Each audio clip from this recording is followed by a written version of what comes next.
Welcome back to the deep dive. Today, we're talking about something that happens to, well, all of us. You're browsing the web, you have 20 tabs open, your email, a spreadsheet, maybe a YouTube video playing, and then suddenly, everything just stops. Oh, yeah. The lag. The screen goes white. That little frowny-faced icon. The browser crash. And usually it's just, annoying. You refresh, you move on. Right. It's the digital equivalent of a flat tire. Yeah. Annoying, but not a catastrophe. Exactly. But today, we are unpacking a story where that crash isn't an accident at all. It's a weapon. We're looking at a really sophisticated new cyber attack campaign. It was just discovered by the Microsoft Defender experts team last month, January 2026. And it's a variant of an attack they call ClickFix, but this one has a much more descriptive name, CrashFix. CrashFix. It sounds like a prank, but it's actually a high-stakes social engineering attack. They deliberately break your browser to trick you into fixing it. That's the hook. And the tradecraft. I mean, it's this fascinating mix of cutting-edge social engineering and tools that are literally older than the World Wide Web. That's the part that just blew my mind reading the Microsoft security blog post. We're talking 1970s tech being weaponized in 2026. So our mission today is to unpack this. We want to see how attackers are moving away from these complex, million-dollar code exploits. And are instead hacking the human mind while living off the land inside your computer. Living off the land. That's the key phrase for this deep dive, isn't it? It absolutely is. The whole idea is that the intruder doesn't need to bring a weapon if they can just use the heavy objects already sitting on your coffee table. I love that image. Okay, so let's set the scene. Phase 1, the lure. Right. Usually we picture malware starting in the dark corners of the internet. Cracked software, sketchy websites. But this one, it starts somewhere we all consider safe. It starts with a user trying to be responsible. That's the cruel irony here. The target isn't someone looking for illegal movies. It's people looking for security. They're looking for ad blockers. Exactly. They're actively trying to make their browsing safer. So they search for, ad blocker, pop-up blocker, or something like that. They click an ad. And malvertising is a whole other topic. Oh, for sure. But they click this ad. And here's the clever part. They don't get sent to some sketchy hacker forum. They're redirected to the official Google Chrome web store. Okay, let's just pause on that. The Chrome web store. For the last 10 years, we've been telling people, don't download random files. Only get extensions from the official store. It's the golden rule, right? Yeah. And that training is now being weaponized against us. The attackers got a malicious extension listed on the official store, and in this case, it was impersonating uBlock Origin Lite. And uBlock Origin is huge. It's the gold standard. Right, and calling it light is another little psychological trick. People think light means faster, simpler. It looks completely legit. The icon, the description, reviews, it passes the sniff test, even for a tech-savvy user. So you click Add to Chrome. You feel good. You think you've just improved your browser. Does the attack start right away? No. And this is a masterclass in patience. Think about it. If you installed an extension and your computer immediately blew up 5 seconds later, what would you do? I'd immediately blame the extension, reboot, and uninstall it. Simple cause and effect. Exactly. You'd make that causal link. Yeah. So this malware uses a time bomb strategy. Delayed execution. Once it's installed, it does nothing. It might even block a few ads. It builds trust. But in the background? In the background, it sends a little signal, a UAA, a unique identifier to a tracking domain. The report mentions nextnield.com. Nextnield? Yeah, NEXSNIELD. It's a typo squat. It sounds like it could be a real security product like NextShield or something. So if an admin sees it in a log, their brain just auto-corrects it. But really, it's just tracking who's taken the bait. So the trap is set. You've gone about your day. Maybe a few hours, maybe a day or two pass. Then comes phase 2, the crash. The time bomb goes off, the extension wakes up and launches a denial of service attack, but not on a server. It's on your own browser. On your machine. On your machine. It kicks off an infinite loop in the code. It basically tells Chrome, do this really hard math problem and do it forever, as fast as you can. So your RAM usage just skyrockets, a laptop fan sound like a jet engine, and everything freezes. Total lockup. You can't click. You can't scroll. For anyone who works on a computer, this is a crisis. You're cut off from everything. And that's the goal. Panic. Frustration. You're stressed. You just want to get your work back. Your cortisol levels spike. Critical thinking goes out the window.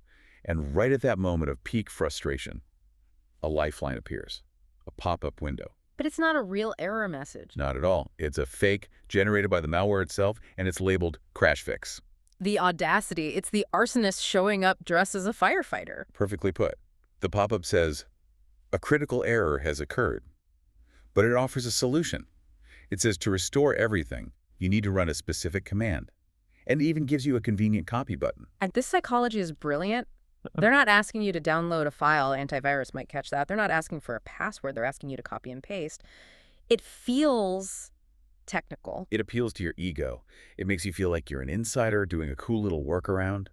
Oh, Chrome is buggy, I'll just run the script to fix it. It turns the victim into a willing accomplice. So you're panicked. You see a solution. You click copy. Now we're in phase 3, the technical execution. You open the Windows Run box or PowerShell. You paste the command. You hit enter. What did you just run? This is my favorite part of this whole thing. Just from a historical perspective, the command uses a tool called finger.exe. Finger.exe. I honestly thought that was a typo in the report. I don't think I've ever typed the word finger into a command prompt in my life. Most people haven't. It's ancient. It's from the early Unix days, the 1970s.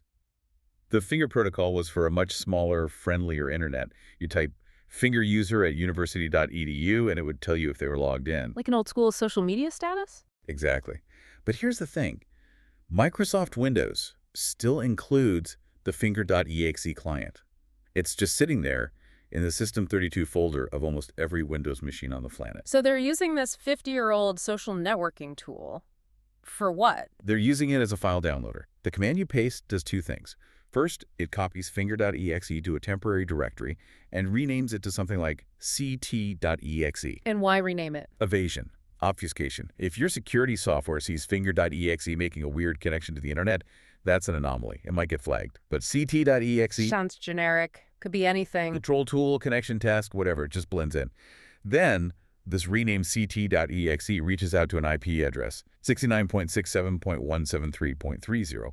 But instead of asking for a user profile, it just pulls down whatever the server sends it. So the server replies not with a user status, but with malicious code. A large charcode payload, as Microsoft calls it. They're hiding the next stage of the attack inside what looks like a harmless ancient protocol.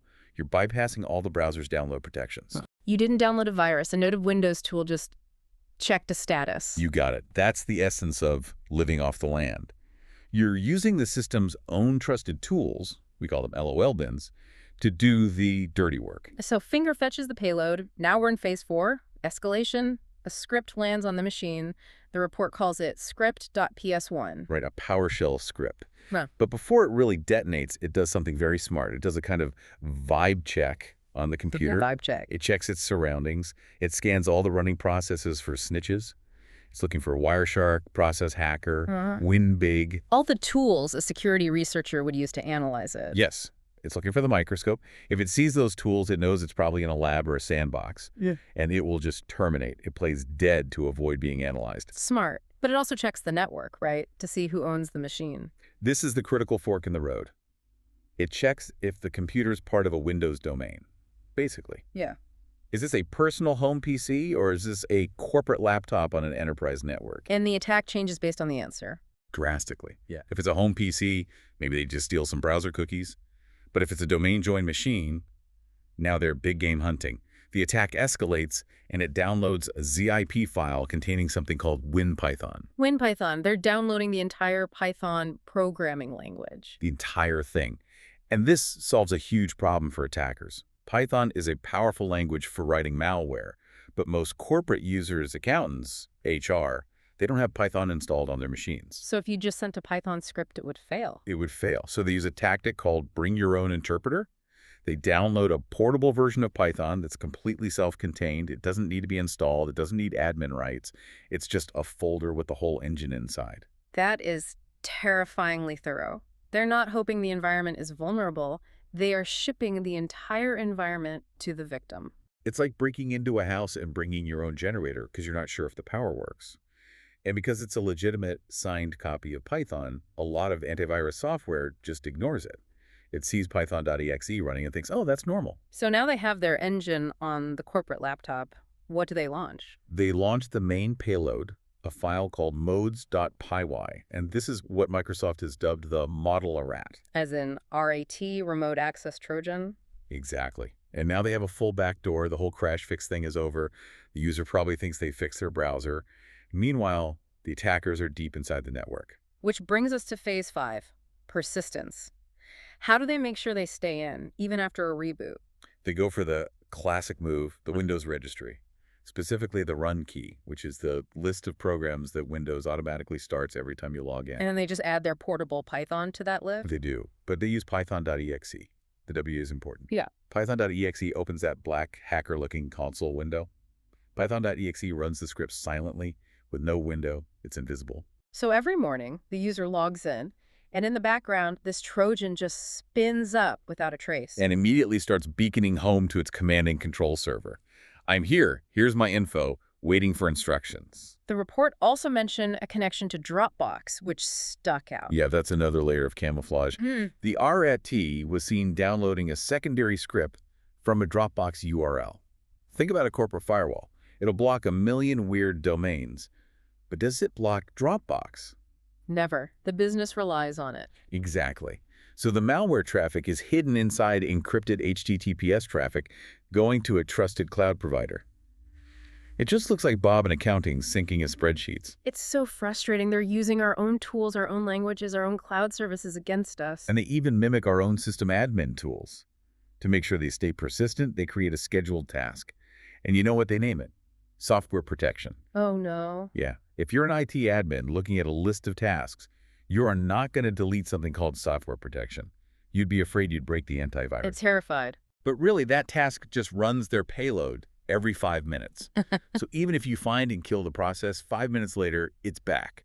It's a zombie. So we've walked through the whole chain. So what? Why does this campaign matter so much? It signals a huge shift. For a long time, we were focused on 0 days, these expensive secret flaws in code. A 0 day for Chrome can cost $1 million. Right, the high-end stuff. This campaign uses 0 exploits. There's no bug in Chrome they're using. There's no bug in Windows. The exploit is entirely in the logic and the psychology. It's a behavioral exploit, hacking the process, not the code. Exactly. And that makes defense so much harder. You can't just patch the fact that a user gets panicked when their browser crashes. So if traditional antivirus struggles with this, what's the solution? Microsoft's report points to 2 things, technical and human.